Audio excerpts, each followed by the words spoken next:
Анхаарал болж үзсэн та бүхэндээ баярлалаа. Бид 2015 оны онцлог үйл явдлууд, онцлог хүнийг сонгож үзэж та бүхэндээ сон гарах мөчид уулзуулахаар шийдэж өнөөдөр эхнийхээ зочныг та бүхэндээ уулзуулахад бэлэн болсон байна. Энэ удаад бид Монгол Улсын сайд Мэнд сайхны инх сайхныг урьж оролцуулж байна. Урилгууд авснаар баярлалаа. За баярлалаа. Тэгэхээр оюут толгойн далд уурхайн бүтээн байгуулалтанд шаардлагадах мөнгө Монголд ороод ирлээ. 4.4 тэрбум гэдэг их тоо. Гэхдээ Монголд өгөх өрөөгөөч нь юу байх вэ гэдгийг хүмүүс хамгийн ихээр асууж байна. Оюутлын төсөл бол том төсөл. Дэлхийн хэмжээний том төсөл. Ер нь бол далд уурхайн одоо уурхайгаа ашиглах шаардлага бол аль эртнээс тавигдсан. Олон жил яригдж байгаа. Ус төржөөд одоо үл ойлголцолын бас нэг хэсэг үе байсан. Цаг их алдсан. Тэгээд одоо дэлхийн зах зээл дээр түүх эдийн үн ундаг юм цикл рүү орцсон. Хүнд хэцүү юм цаг ирсэн. Яг ийм хүнд хэцүү цаг дээр оюут толгой дээр дэлхийн одоо банк санхүүгийн 20 байгууллага 4.4 тэрбум доллар өгөө гэдэг шийдвэр гаргаж байгаа. Өөрөө Монголд итгэж болно гэсэн одоо мессеж өгч байна. Дэлхийд мессеж өгч байна. Энийн өгөөж нь юу ах үгүй л маш олон. Ер нь бол Монголын эдийн засагт оюутлын өнгөрсөн хугацаанд гүйцэтгэсэн үүрэг орол маш их. Бид нэг хүнд ногдоход дотоодын нөхцөлтөнд 400 байсан сүүлийн ер нь 10 жилд бол $4,000 хүртэл өссөн. Энэний гол одоо нөлөө үзүүлэгч нь бол оюут толгой бусад уулуурхайн төслүүд байсан. Одоо энэ далд уурхайн ашиглалтанд орсноор нэгж бүтээгдэхүүнд ногдох өртөг бол нэмэгдэхгүй. Нэгж бүтээгдэхүүн өртөг нэмэгдэхгүй. Гэхдээ нэг авах орлого бол 2 дахин нэмэгдэнэ.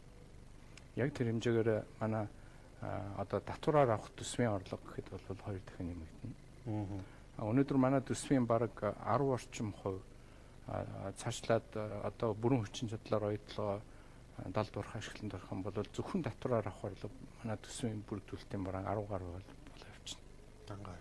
Тийм. Энэ бол маш чухал. Дээр нь манай үндэсний олон компаниуд энэ бүтээн байгуулалтын ажилд оролцох шаардлага үүснэ.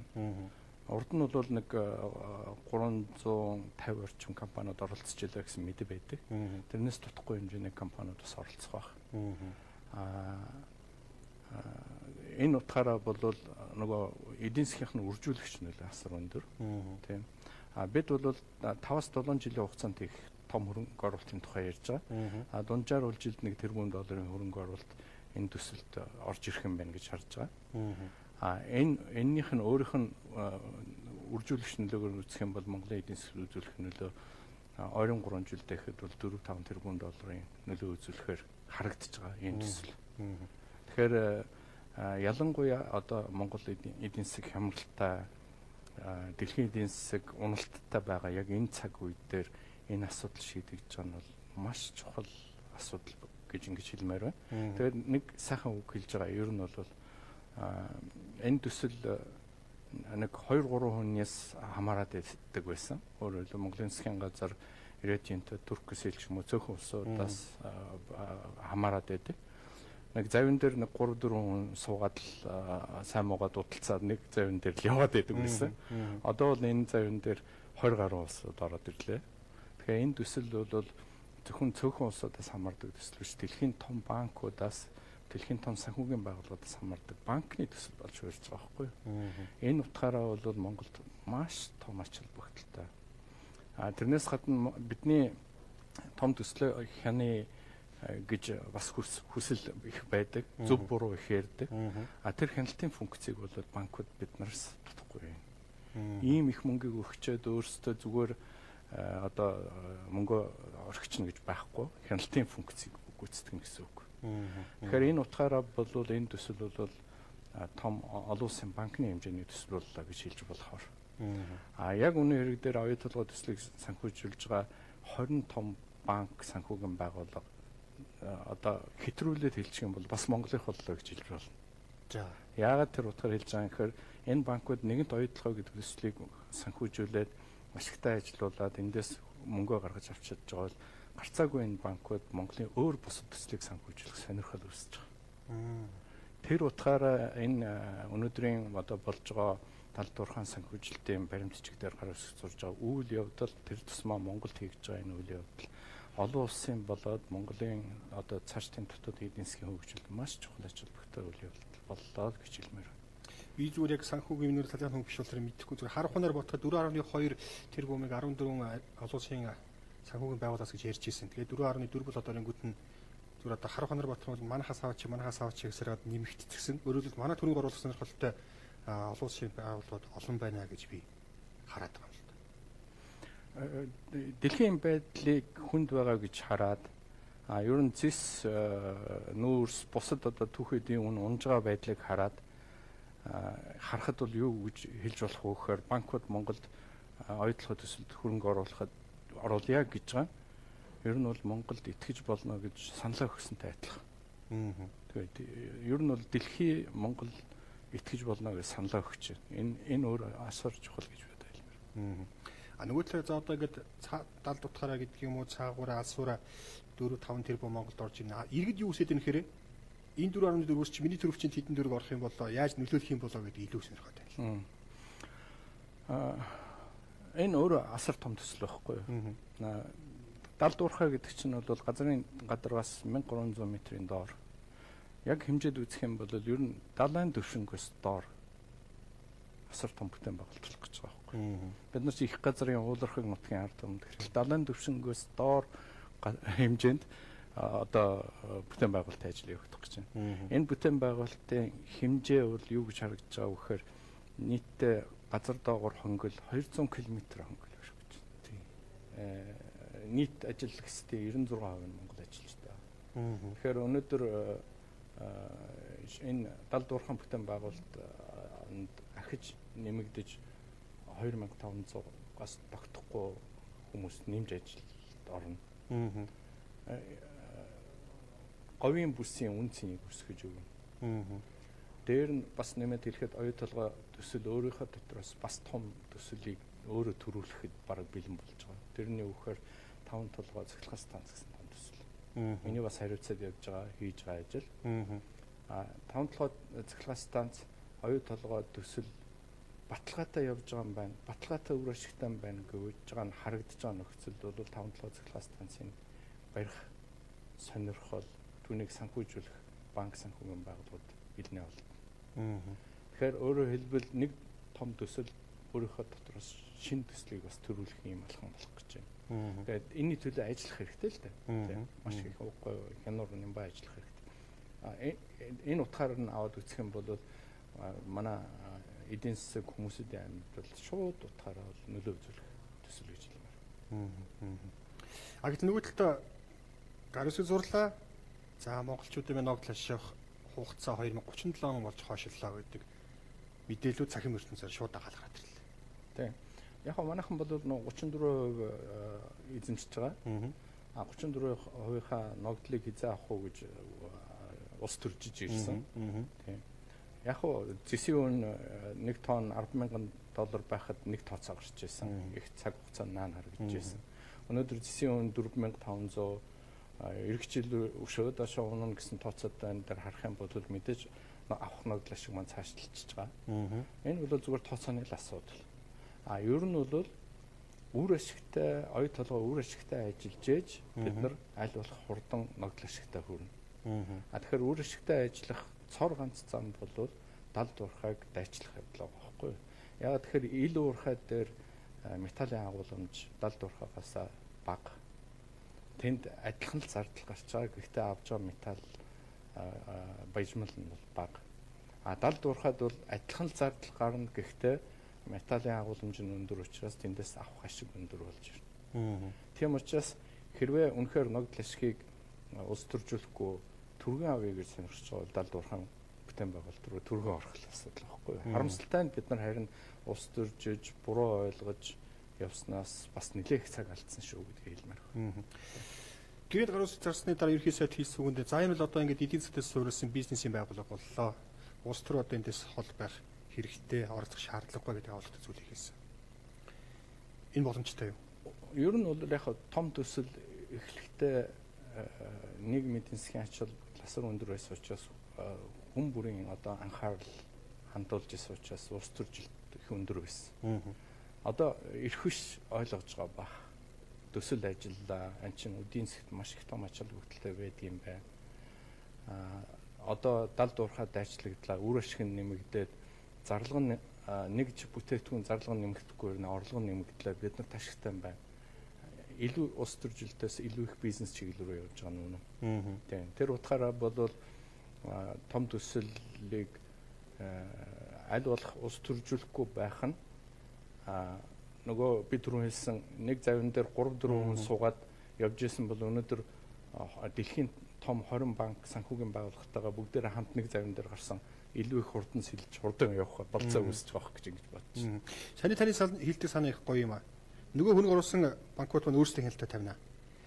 Өнгөрсөн хугацаанд ч одоо 5.1 $10 хийдгээл тэгснээр яг хаана юунд үгээд хяналт тавих гэхээр болдоггүй. Ийм асуудал gaadсан. Одоо тэгвэл биднээс шалтгаалгүй ахаад нэг өөр 20 хянагчид гараад ирж байгаа юм байна шүү дээ. Тэгэл байх. Яг тэгэхээр оюутлогоо төсөл бол одоо зөвхөн энэ төслийг сонирхож байгаа Ирээдүйнтэй Турксэл Монголын засгийн газрын төсөл биш. Энэ бол дэлхийн 20 том банкны төсөл болж хөрж байгаа байхгүй юу? Банк зүгээр мөнгө өгнө гэж байхгүй. Банк бол хяналтаа тавина. Банк бол бүр шударгын хяналт тавина. Шударга байх асуудлын хяналт тавина.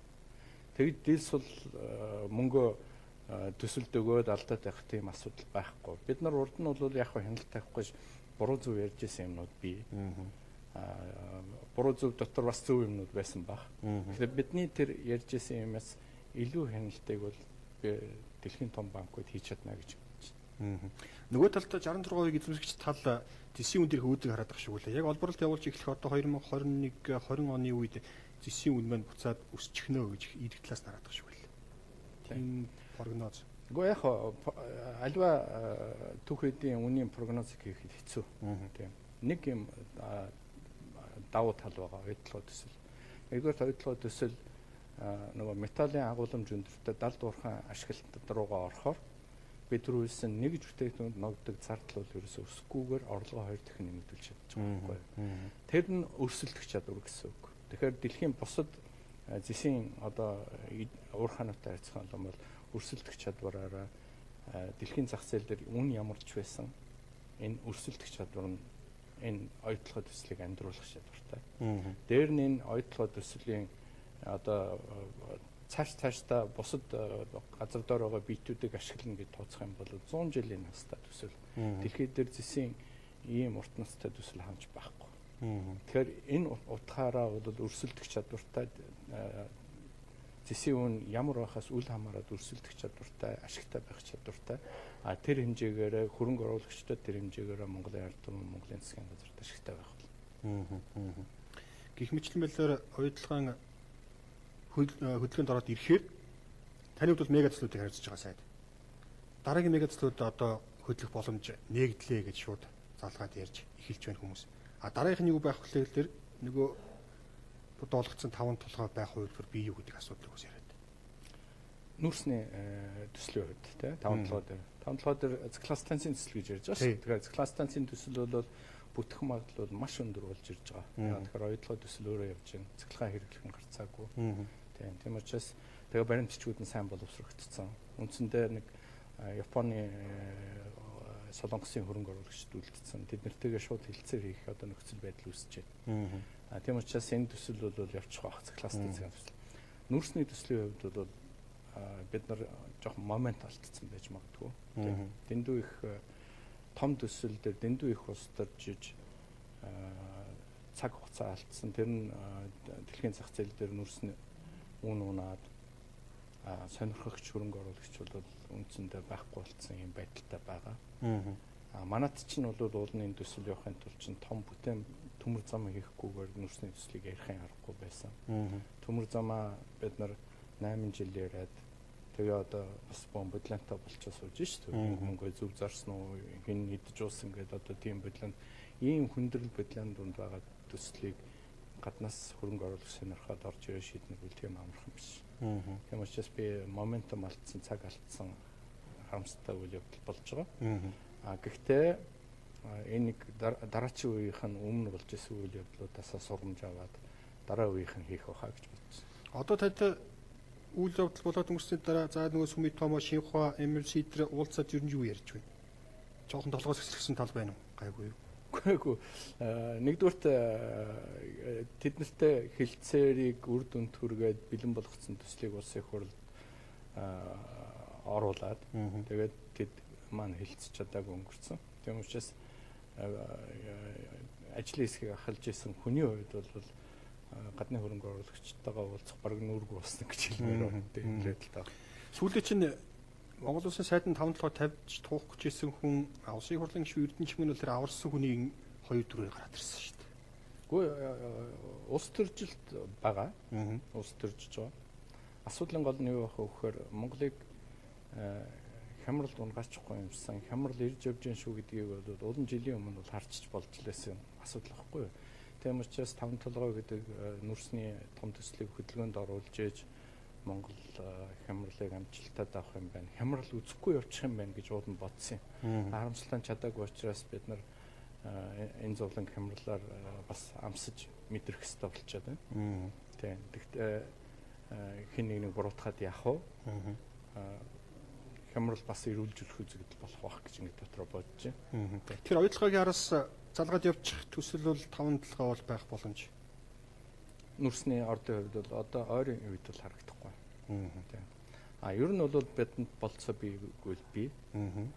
Өөр төслүүд бол бас ажиллуулж болохоор байгаа. Хамгийн гол нь том мега төслүүдийг боловсруулах арга зүйд суралцаагүй дөнгөж эхэлж байгаа ард түмэн учраас алдаа оноо хийж байна. Дэндүү их улс төржиж байна. Зөвхөн энэ удаа улс төржиж байгааش бас өмнө улс төржиж явж байгаад өөрсдийнхөө урд өмнө хийсэн хуулийн дотор хүртэл буруу залтууд хийсэн. Тэр буруу залтууд нь одоо том төслүүдийг хэрэгжүүлэхэд садаа болж байгаа. Ийм байдалтай байгаа. Тэгэхээр тэр эднэрийг засахаас нааш бид шууд гарахад хэцүү. Яг ийм хэцүү үедээ оюу толгой төслийн 2 дуурхайн санхүүжилт хийдэг гэж байгаа. Бидэндээ бол их том амжилт болж байна гэж хэлмээр байна. Шинзо Абэд зүүн тишээ зам тавьяа гэж хэлж яваад гисэн. Сайхан ажлын хэсгийн хүчээс судалсан гэсэн. Энэ төр Монгол Улсын сайдын оролцоо бий юу? Шинзо Абэ ерөнхий сайд Монгол төрчөө зүүн тишээ зам тавьяа гэж тэгж хэлсэн юм ерөөсөө ч байхгүй. Тийм мэдээлэл гарсан шүү дээ. Тэгээд манайхан чинь л одоо дураараа л хүний имийг тайлбарлах юм ба шүү дээ. Элчин сайд нь хүртэл тэгж яриаггүйгээл одоо санаа зовоод бас юм ярилцлага өгсөн л байсан шүү дээ. Тэгээ яг монголчуудын хүсэл ийм байгаа юм байна. Тэр хүсэл боломжтой үгүй юу гэдгийг судалж өгөөл гэдэг л ерөнхий хариулт л өгнөхөөс биш би төмөр зам тавьчих, би нэрлүү мөнгө өгчих. Тийм бэлэн арчилсан орны ерөнхий сайд ерөнхийлөгчөөс тийм үг гаргахгүй. Ягаад тэгэхээр зах зээл арчил байгаа л бол дарга нар ганцаараа мэдээж чийддэг асуудал биш гэдэг хэлмээр. Тэр сонирхоод байгаа олонний харалтайгаа ордууд юу байж болох вэ? Оюутлагын хараас л одоо нэг үдтэй дараагийн хэл явуулчих гэдэг. Стратегийн гэд нэрлэж байгаа 15 орд байгаа. Тийм. Тэндээс одоо цаашд ажиллагаанд оруулаад явуулчих болох гэж яригдах төслүүд бол бий. Тийм. Гэхдээ дэд үтсүүд нь хөгжөөгүй. Дор хаял жишээлбэл ураны том орд байна. Францын, Японы компаниуд тэн дээр бас чамгүй хөрөнгө оруулалт хийгээд ажилласан байж идэг. Гэтэл бид нар урд өмнө гаргасан хуулийн дотроо нөгөө л үнгүй юм аавна гэдэг юу гэдэг 34% нь үнгүй аавна гэдээ бичсэн. Хэрвээ үнгүй юм өгөх юм нөхцөл үүсэх юм бол тэр төслүүд угаасаа ямар ч ашиг өгөхгүй хөрөнгө оруулагч тийм учраас тэд сонирхоо болчихно. Тэгэхээр бид нар өөрийнхөө хууль тогтоомжууд засвар их хуучин алдчихсан бодлогуудаа засахаас нааш бас энэ том төслүүд хөдөлгөждөхгүй байдалтай байна. Ярин хаан сэдв таны хасч байгаас өөр нэг албан тушаалтай холбоотой хэдэн асуулт байна. Монгол Үндэсний ард намын даргын хуваар эвсэж байгаа эвслийн бүлгийн маань дарга шатран сайдад хүчтэй яригдж байна. Энэ төр та бас эвсэж байгаа намын даргавд ямар байр суурьтай байгаа бол нөгөө талаараа бас давхар ардс нам 1 2 нэгтгэх нэ гэсэн асуудал бас хүчтэй яригдж байна. Засгийн газрын гишүүнд хэнийг ажиллуулах уу гэдэг бол цэвэр ерөнхий сайдын өөрийн сонголтын асуудал. Миний мэдж байгаа мэдээлэлээр бол энэ хоёр даргыг шадар сайдад авч ажиллуулъя гэж ерөнхий сайд тэмцэтгүүлээд байгаа юм бол байхгүй.